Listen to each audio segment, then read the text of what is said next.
Good morning, everyone. I'm Sandra Azakar, President of Alberta Union of Provincial Employees.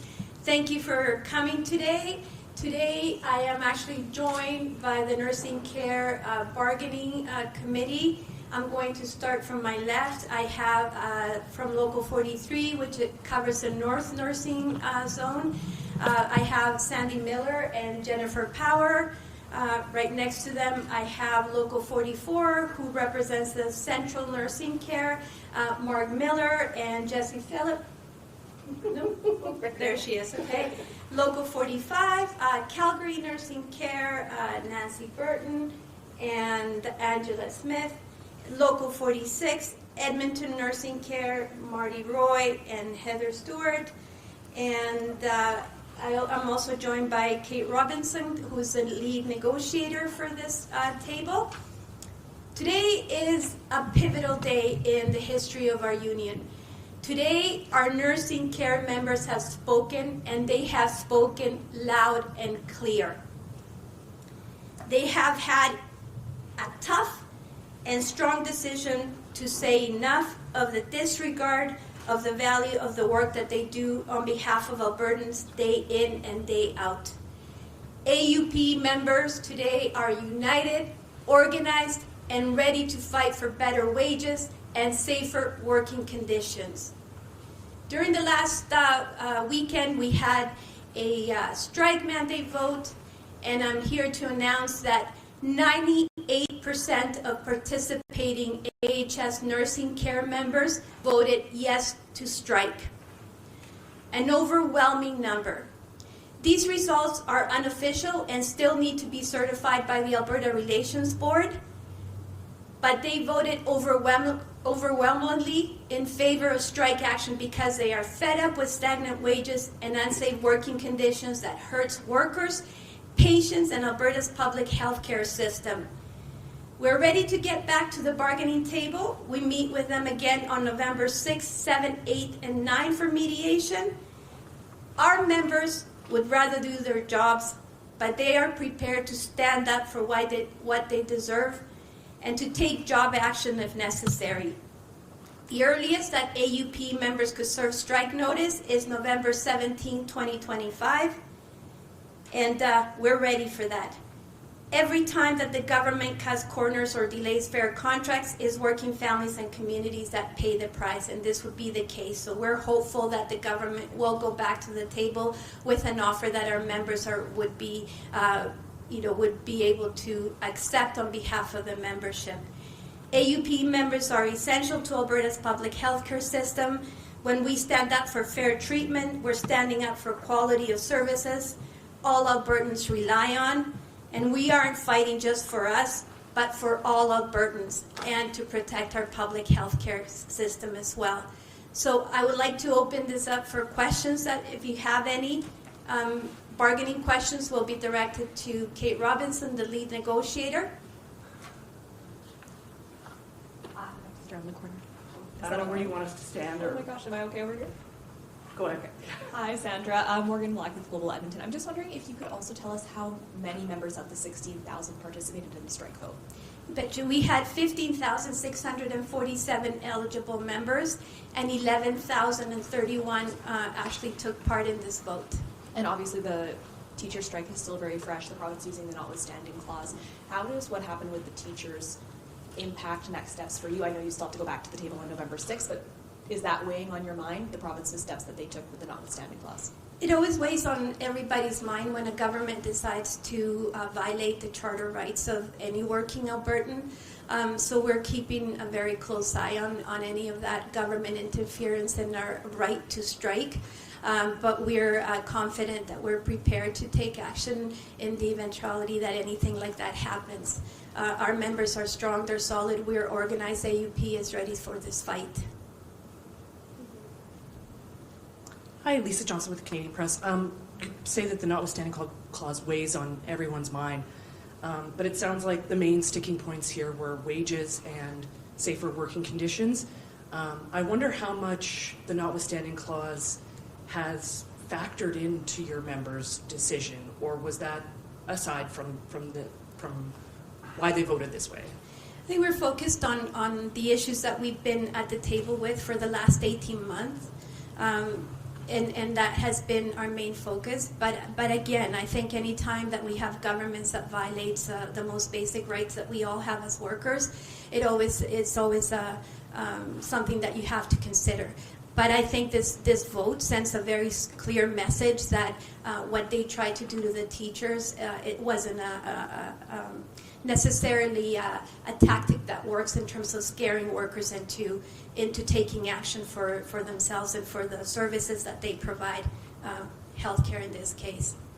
And I'm also wondering, I understand LPNs are part of this group and healthcare aides.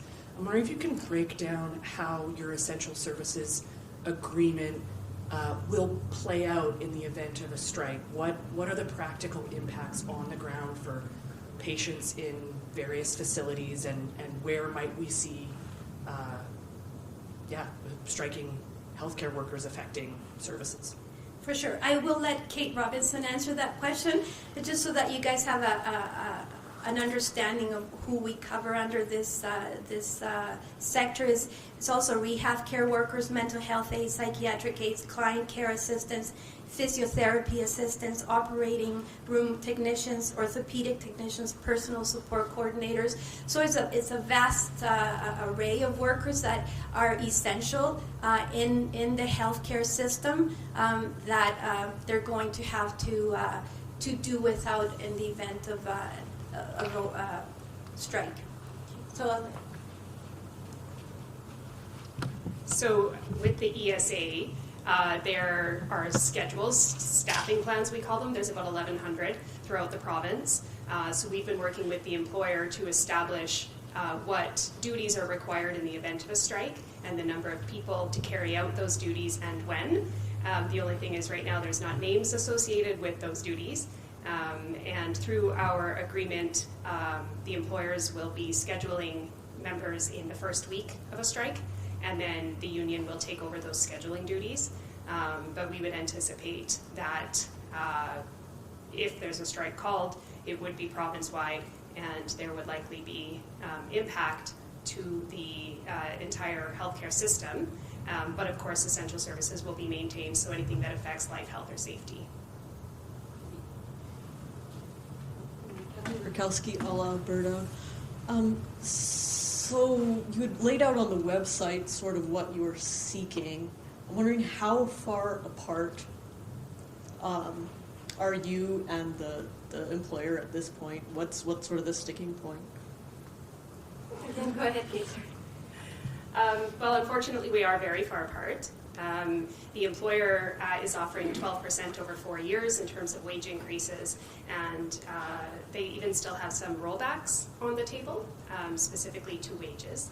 And we are simply seeking wages that represent the work that is being done in the workplace by these healthcare workers. It's been a long time without any wage increases that reflect the scope of practice for both healthcare aides and LPNs.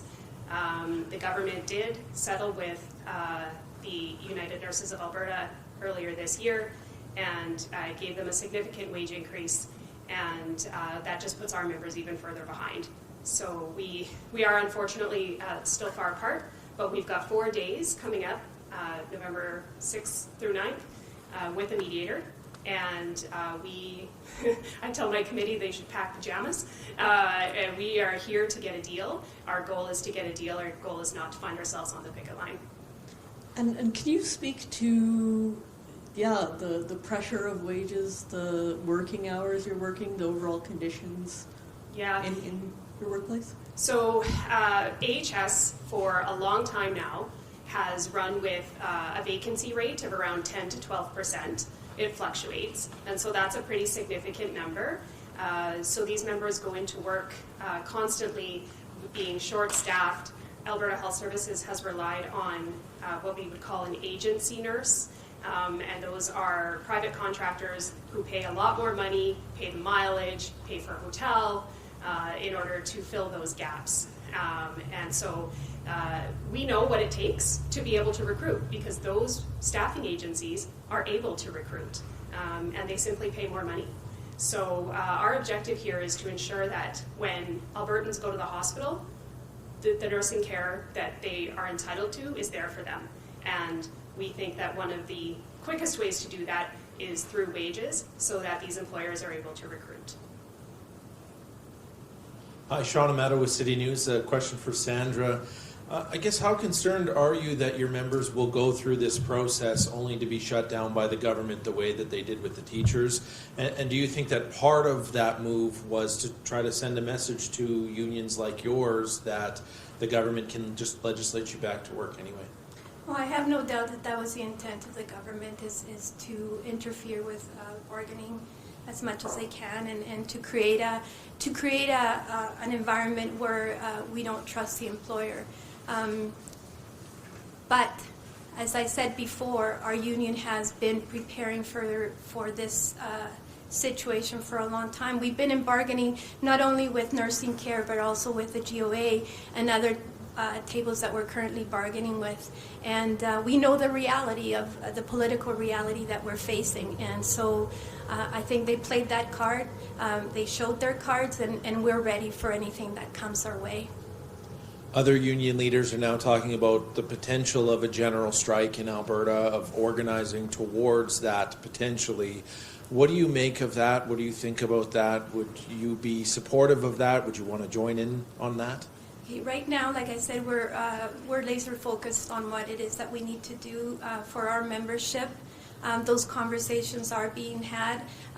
We are part of those conversations, but right now our main focus is to ensure that our members get the recognition that they deserve and that they actually get what they have been needing for some time. Emmanuel Prestovet, Radio-Canada. I just want some clarity on the Essential Services Agreement. What proportion do you estimate of your members will have to show up to work even though they're in a strike? Because you already said you're understaffed. So if you understaff the understaffing, then there's no services being delivered. So how would that work?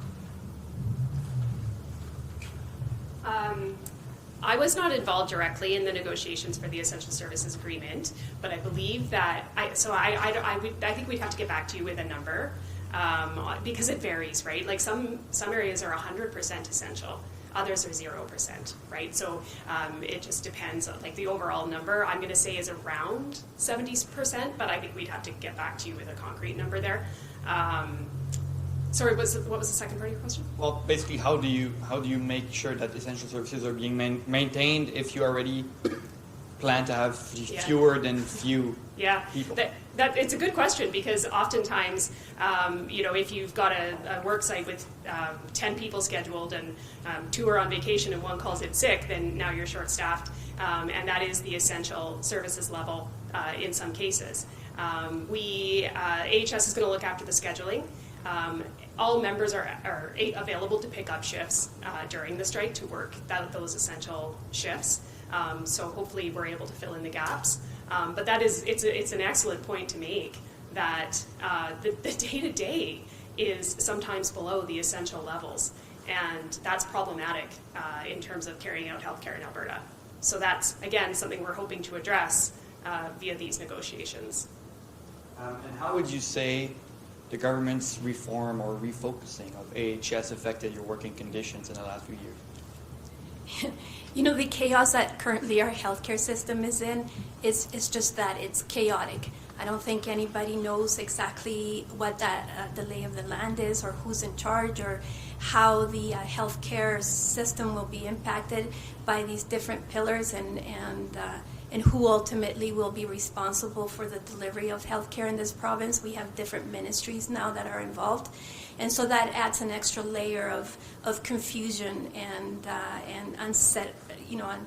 Basically, our members are unsettled right now because they don't know what tomorrow will look like, and like I said, ultimately, who's in charge.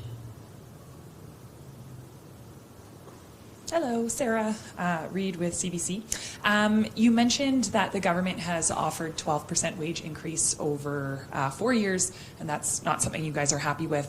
Do you have a number that you're looking for from the government? And as well, I guess to add to that, kind of where does Alberta sit in comparison to maybe some of the other provinces for people in your union? I'll let Kate answer that specific question, but I just wanted to add something before.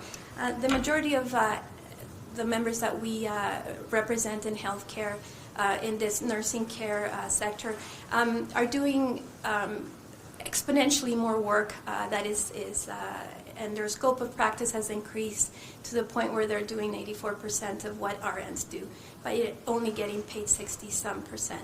And health carriers are constantly being asked to do more of the restricted activities as well. And they're also getting regulated in February. So just to kind of have that sense of disparity within the healthcare system, it serves to kind of understand a little bit why members are tired of constantly being asked to do more for less and without getting the professional recognition that they deserve. Yeah, so for our proposal for LPNs, it is that they be paid 84% of what an RN is paid, and that is consistent with their scope of practice and what they are allowed to do in the workplace, formally under the Health Professions Act. In many cases, LPNs and RNs are not distinguishable in the workplace. If an LPN calls in sick, an RN replaces them. If an RN calls in sick, an LPN replaces them. So the jobs are starting to look more and more the same. I'll give you an example. In Alberta, if an LPN is paid 67% of an RN's wage, in Manitoba they're paid 81% of an RN's wage. So they're a lot closer than what Alberta is. The RNs right now in Alberta are the #1 paid nurse in Canada, registered nurse in Canada. In Alberta, LPNs are in 7th place. So there's a long ways to go in terms of not only catching up with the rest of Canada, but also keeping pace with the registered nurse wage. And the 12% over 4 years just drives that gap even further apart than what it is now. And then I know that obviously you mentioned many different professions under the union, but in terms of, I guess, being understaffed, is there sort of like a general number of how understaffed we are? Obviously teachers said 3,000, and that's obviously not enough, but yeah, do you know, or a percentage of how many more people we need to hire? Well, I can tell you that the vacancy rate it hovers between 10 and 12%. So I would suggest that that's a minimum. At least that many people are needed to bring us up to adequate staffing levels. But that's really the only hard number I have, is that the employer who sets the staffing levels has determined that they should have 10% more, and they're not able to find them.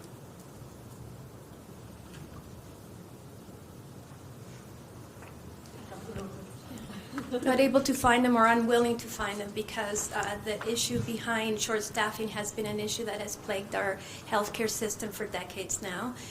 It was brought to a head during COVID, and even though everybody who works in the healthcare system has called for, or advocates for the healthcare system have called for, a human resource strategy that would actually deal with the short staffing, we have failed to see any movement in that issue.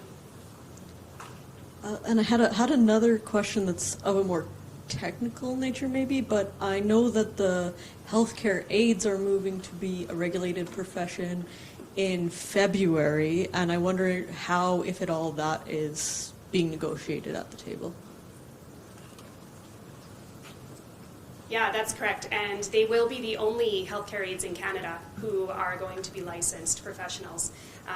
With licensing comes a requirement to have insurance and continuing professional development.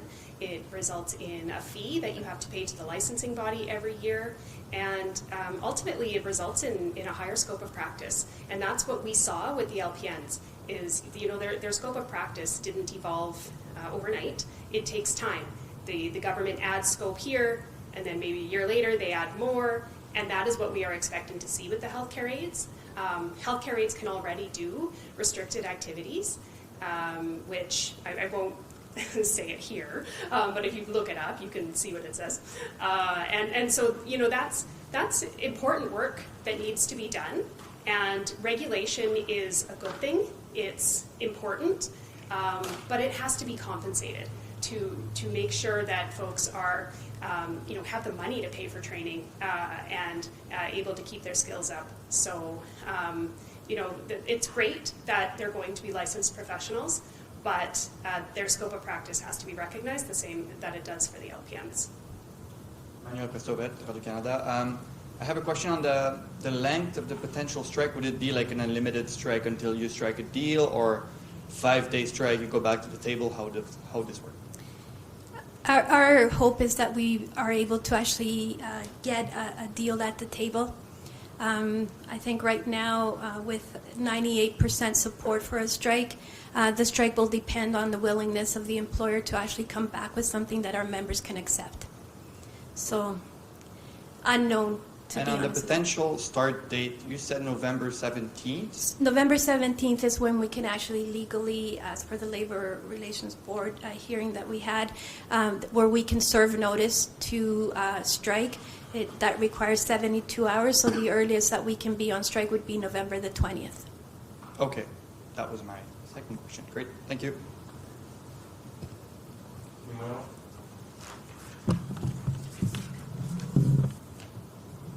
Just for your records, I missed a local that represents the South Nursing Care, Local 41, which is Christine Vavrick and Catherine Siva. Yes. So they're also here and are part of the bargaining committee.